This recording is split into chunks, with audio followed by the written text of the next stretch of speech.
दो और एक हासिल का, कितने हो गए 3, मतलब 33। अब 33 में 18 जोड़ेंगे वो इसका आ जाएगा, जो यहाँ आएगा उसमें 32 जोड़ेंगे वो इसका आ जाएगा। क्लियर हो गई? ऐसे आपने करना है।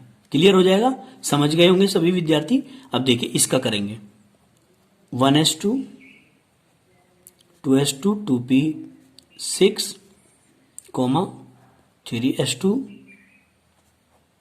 3p6, फिर इसके बाद 3d इलेक्ट्रॉन नहीं भरेंगे, पहले इलेक्ट्रॉन 4s2 4s2 के बाद 3d 10, फिर इसके बाद 4p3। अब कैलकुलेट करिए, 2 2 4 और 6 10, 2 12, 6 18, 10 28, 2 30 और 3 33। तो इस प्रकार से हम सबका इलेक्ट्रॉनिक विन्यास कर सकते हैं। बताइए इतनी बात आपको समझ में आएगा?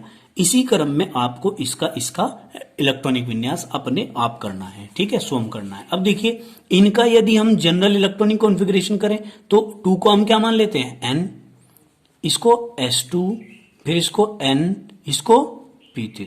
क्लियर? इसको क्या करेंगे, इसको भी क्या करेंगे, ऐसे कर सकते हैं।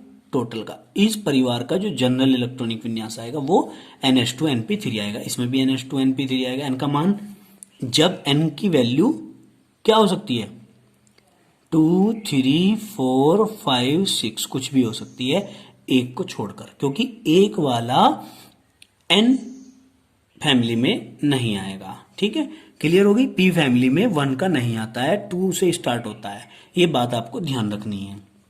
ठीक है भाई, अब हम आगे चलते हैं।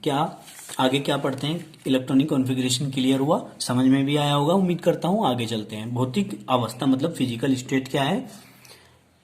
जो नाइट्रोजन है, हमने कहा गैस, मोम जैसा ठोस, शेष सभी ठोस होते हैं। ठीक है ना? इसने क्या कहा है, जो फास्फोरस होता है, यहां पे लिखेंगे नाइट्रोजन गैस होता है, फास्फोरस मोम जैसा ठोस होता है, और बाकी जितने भी हैं वे सारे के सारे ठोस होते हैं। फिर इसने कहा नाइट्रोजन व फास्फोरस अधातु हैं, जबकि आर्सेनिक और एंटीमनी उपधातु हैं, और जबकि जो बिस्मिथ है इस परिवार के अंदर, बिस्मिथ वो जो है विशेष प्रकार की दुर्बल धातु है, एक अलग ही प्रकार की क्या है, वीक मेटल है।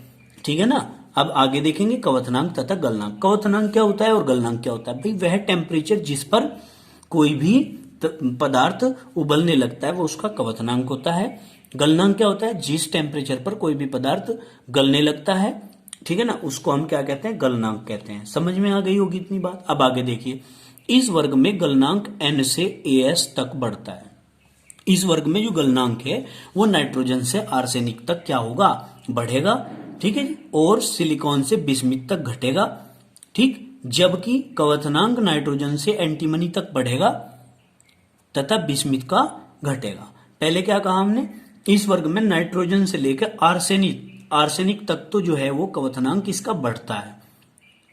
ठीक है, कवथनांक नहीं, गलनांक की बात कर रहे हैं। नाइट्रोजन से लेकर आर्सेनिक तक गलनांक जो है पहले बढ़ेगा, फिर सिलिकॉन जो है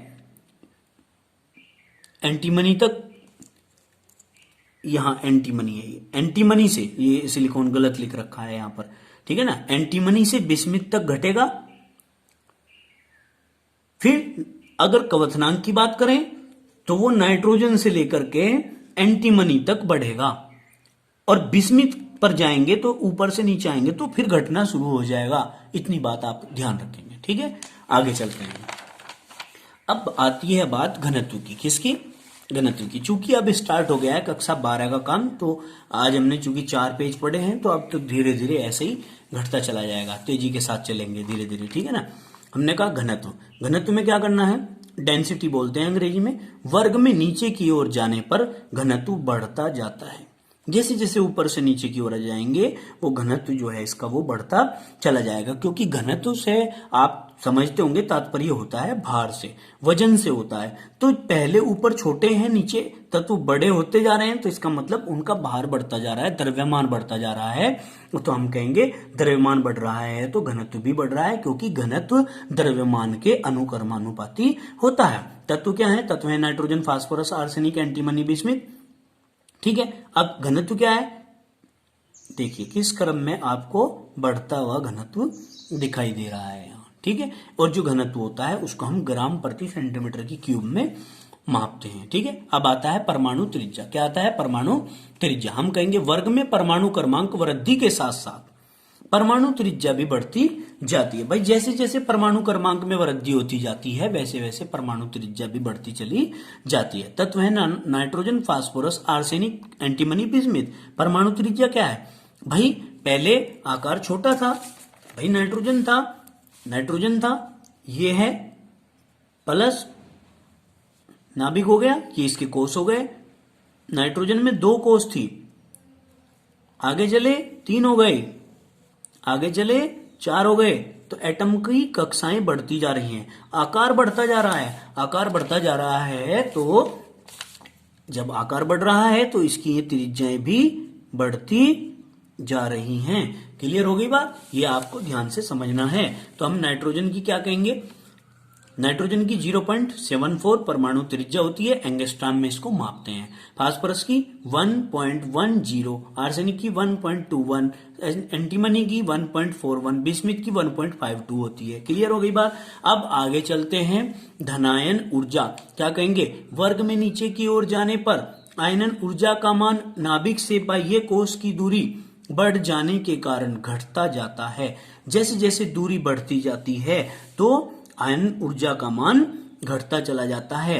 क्यों? क्योंकि प्रभावी नाभिकीय आवेश का मान त्रिज्या बढ़ने के साथ साथ घटेगा, और घटेगा तो हम कम एनर्जी दे करके ही इलेक्ट्रॉन को बाहर निकाल लेंगे। इसलिए हम कहते हैं कि ऊपर से नीचे की ओर आने पर आयनन ऊर्जा का मान घटता जाता है। तत्व ये है, आयनन ऊर्जा ये है। ठीक है, देखिए नाइट्रोजन की 336.0 मतलब 336।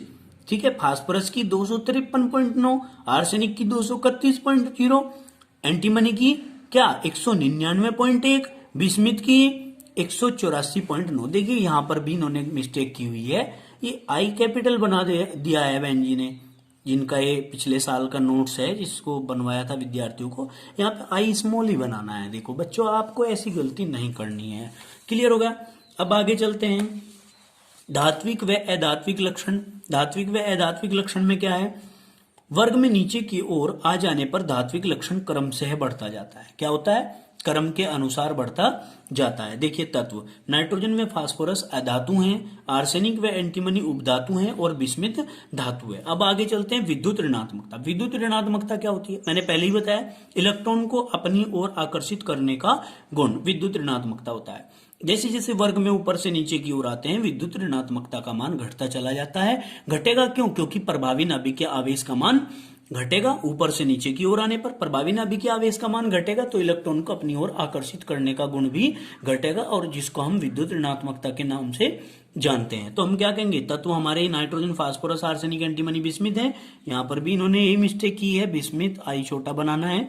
विद्युत ऋणात्मकता कितनी है? 3.0, 2.1 घटते ऑर्डर में दिखा दिया, 2.0, 1.9 और 1.8 घटते हुए क्रम में हमने दिखा दिया।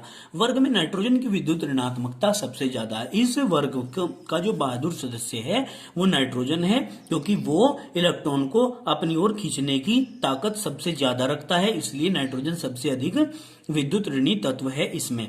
ठीक है ना? अतः यह N-3 आयन बनाने की अधिक प्रवृत्ति रखता है। चलिए पेज नंबर 4 तक आज हमने कंप्लीट कर लिया। कल हम पेज नंबर 5 पर संयोजकता टॉपिक को आपके साथ में वीडियो में पढ़ेंगे। इसी के साथ आप लोगों को आज के लिए धन्यवाद। आप लोगों ने इतने ध्यान से वीडियो को देखा, पढ़ा, समझा। सभी विद्यार्थियों को मेरा शुभाशीष। जिन विद्यार्थियों के पास बुक्स नहीं है वो अपनी बुक्स फोन करके, ठीक है ना, मंगा सकते हैं, आप ले जा सकते हैं फोन से संपर्क करने के बाद। ठीक है जी, धन्यवाद।